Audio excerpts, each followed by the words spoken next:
This video is sponsored by Squarespace, the best all-in-one visual website builder. Caesar's first expedition to Britain in 55 BCE did not accomplish a lot in military terms. Tactically, he was able to defeat the Britons, but strategically he did not achieve any long-term goals. In a sense, his first expedition could be considered a purely image-making stunt. But a year later, he was determined to leave a permanent mark on the island and make the natives feel the might of Rome. After many months of intense labor by his legionnaires, who were assigned the duty of building a better and slightly modified design of transport ships for the expedition, Caesar first dealt with an insurrection of a Gallic chieftain, and in early summer of 54 BCE, everything was ready for the second Roman invasion of Britain. This time, though, he was taking no chances. He informs us that he summoned the cavalry of the whole of Gaul, as well as most of the tribal chiefs, so as to avoid any kind of commotion in Gaul while he was absent. The large fleet of 800 ships with 5 legions and 2,000 cavalry set sail for Britain. After many hours of rowing, they finally reached the beach on which they landed the previous year. But now there was not a single warrior waiting to contest their landing. Subsequently, Caesar learned from a group of captives that the enemy withdrew inland, alarmed by the size of the Roman fleet. After setting up camp, he left 10 cohorts and 300 cavalry on guard duty and went after the retreating Britons. He chased them for a few kilometers and finally encountered them on a hill fort near a river crossing. Caesar and his legions advanced decisively, but they were attacked by numerous enemy chariots and cavalry. It seemed that in this confined and narrow wooded area, the Romans could not entrain a decisive blow to the Britons, but neither could the Britons use their mobility with much effectiveness.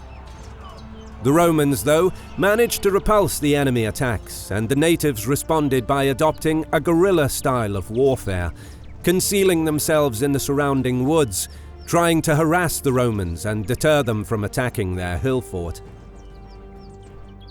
The 7th Legion took the initiative by forming the testudo shield formation as they advanced towards the fortified hill. By covering their comrades with this elaborate formation, those behind them were able to construct a rampart from which they charged and occupied the fort, while at the same time drove the rest of the enemy from the woods. After many hours of ceaseless activity, Caesar forbade his men to chase after the enemy and ordered them to encamp.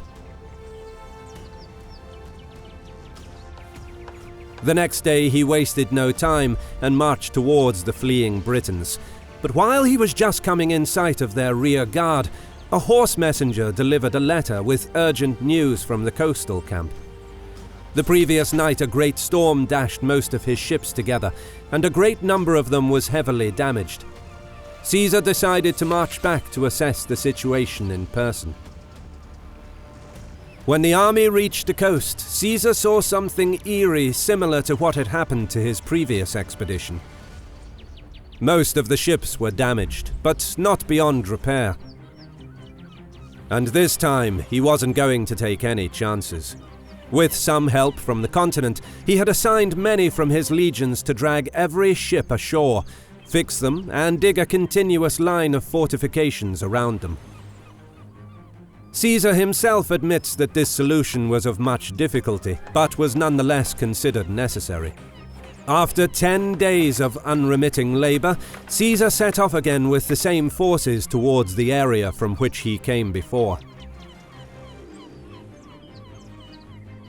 However, the Britons had already assembled in greater numbers under the command of a man named Cassivellaunus, a chieftain whose kingdom was beyond the river Thames, to whom the local tribes trusted to lead them against the Romans. During a series of skirmishes between the charioteers and the Roman cavalry, the latter prevailed and managed to drive them from the area. Caesar's army stopped and began setting up a marching camp. But while the legionnaires were preoccupied with building fortifications, the Britons caught them off guard, rushing out of the woods and attacking the cohorts that were placed on duty in front of the camp. This time the natives were determined, and their attack broke through between two of Caesar's cohorts. Caesar eventually stabilized the situation, but probably with significant losses. This method of swift mounted warfare was ill-suited for the heavy Roman infantry, and Caesar knew it. The next day, while 3 of Caesar's legions with all of his cavalry were foraging, the Britons ambushed them. The legions held firm, and after the Roman cavalrymen countercharged, the natives broke and began to flee. Caesar's cavalry, encouraged by the legionnaires who were also chasing the retreating enemy, did not cease to pursue until they drove the enemy before them. When Caesar realized that Cassivellaunus was not willing to give him a decisive battle, he changed his strategy on the spot and decided to march against the chieftain's own territory. The Roman army reached the River Thames for the first time in its history, but the fordable area was heavily guarded, with wooden sticks blocking the way both above and beneath the surface of the river. And with the enemy marshalled on the bank of the river, Caesar ordered his legionnaires and his auxiliary cavalry to advance. The combined attack proved to be too much for the Britons, and they could not withstand it. They soon abandoned their posts and fled. After that engagement, Cassivellaunus realized that he could not defeat the Romans in a pitched battle, and reverted back to guerrilla tactics. Caesar informs us that his enemy had less than 4,000 chariots at that point, and that many men from his army had already been dismissed. As the Romans marched through Cassivellaunus's territories, he would conceal his army in thickly wooded areas and attack isolated pockets of auxiliary foragers, so Caesar ordered them to stay closer to the main body of the army and adopted a scorched earth policy, burning and ravaging Cassivellaunus's lands. As the legions were penetrating deep into enemy territory, suddenly Mandabratius, a prominent chieftain of a powerful local tribe, the Trinobantes, who had been wronged by Cassivellaunus, approached Caesar and offered his help, in exchange for his protection from the leader of the Brittonic coalition. Caesar agreed, and as news of this meeting became known to the locals, many more embassies approached him afterwards and surrendered to him. It seemed that the tide was turning against Cassivellaunus. From those embassies, Caesar obtained valuable intelligence about his enemy's situation.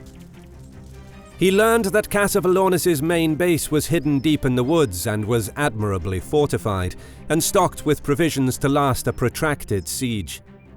And sure enough, when Caesar approached the designated area, he found Cassivellaunus's stronghold, well defended and fortified behind deep woods and morasses.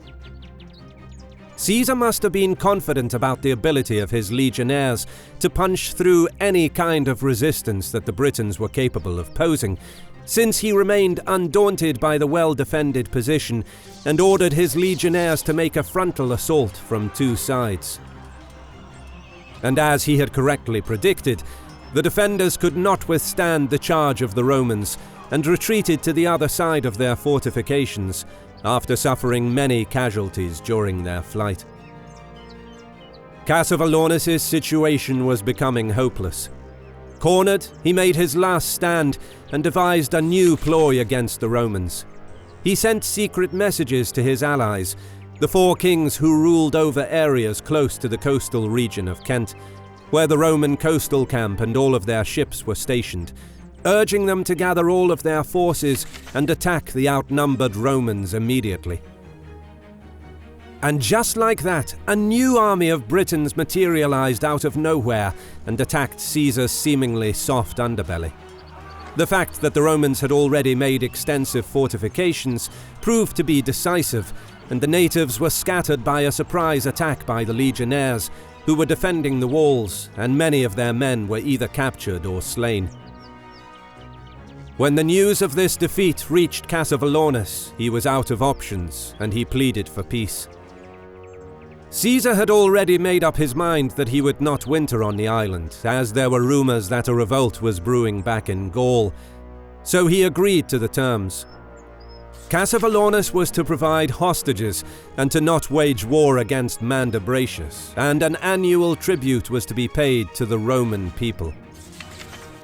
With the armed resistance of the natives having been crushed, and with the campaigning season drawing to a close, Caesar gathered his legions and marched back to the coastal camp. When his army reached the shore, he found most of the ships repaired, but due to the large number of hostages and a few irreparable vessels, he could not fit everyone onto the ships at once, so he decided to transport one half of the army at a time. As the troops embarked, Caesar decided that he would stay with the remaining troops until the ships returned for the second trip back to the continent. But once more the English Channel proved too unpredictable for the Romans, and most of the vessels could not make the return trip to the island in time, driven back by bad weather conditions. And with winter approaching, Caesar was in danger of being trapped on the island with very little supplies and only half of his troops. Left with little choice, he gambled by overloading the remaining damaged ships with the remaining troops and hostages, and embarked on a journey back to Gaul in late September. Military goals of Caesar's two expeditions are still unclear. Even though he reached an agreement with the Britons, he left no soldiers on the island to enforce it, and he would never return. But Caesar did achieve one thing. He became the first Roman general to ever set foot on Britain. This video is sponsored by Squarespace, the best all-in-one visual website builder. Whether you have a blog, a podcast, an online store, or a YouTube channel, Squarespace will be your biggest ally. With the best customizable templates of any website builder, your site will look amazing in any browser and will be responsive on any device. One of my favorite features is video backgrounds, which can turn an already great-looking Squarespace template into a stunning one. It lets you use any YouTube video to create a looped video background for your site, giving it a most unique and vibrant look. If you want to share your creative content, a story, or a service with the world, click on the link in the description below. By visiting squarespace.com/HistoryMarche, you will not only be supporting our channel, but you'll get 10% off on your first purchase on Squarespace. Special thanks to our friend Hoc Est Bellum for collaborating with us on the Caesar's Invasion of Britain mini-series. He also makes animated battle videos, so make sure to check out and subscribe to his channel. Credit goes to our awesome patrons who make videos like this one possible. Consider joining them to support our work. You can also support us by subscribing to our channel and clicking the bell button to get notified when our new videos are released. And as always, thank you for watching.